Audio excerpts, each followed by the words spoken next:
Assalamualaikum warahmatullahi wabarakatuh.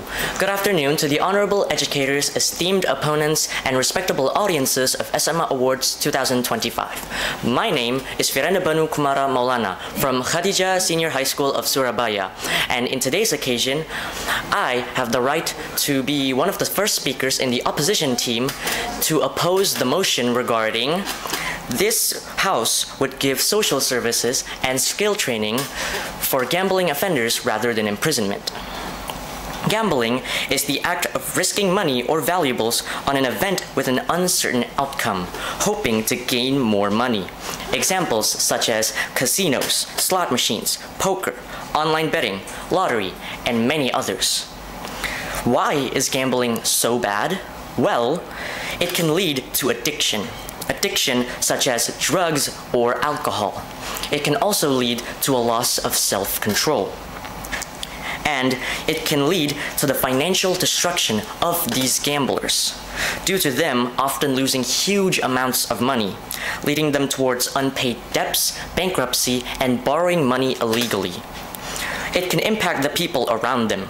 The families of these gamblers will suffer due to the money used for food, bills, or school will be wasted on gambling.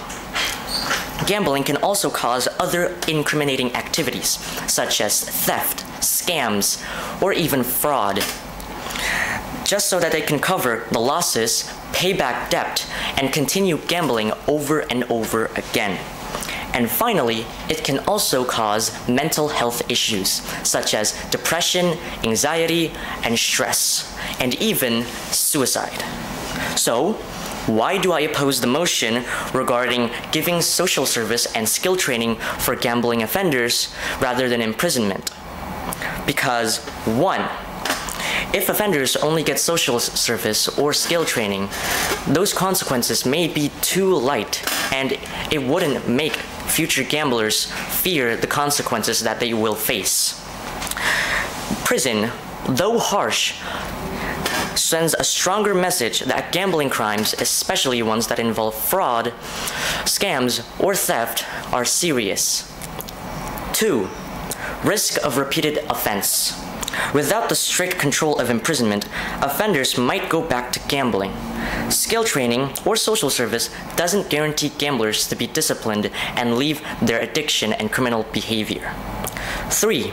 Justice for victims. Many gambling offenses involve fraud, stealing, or financial harm towards families. 4.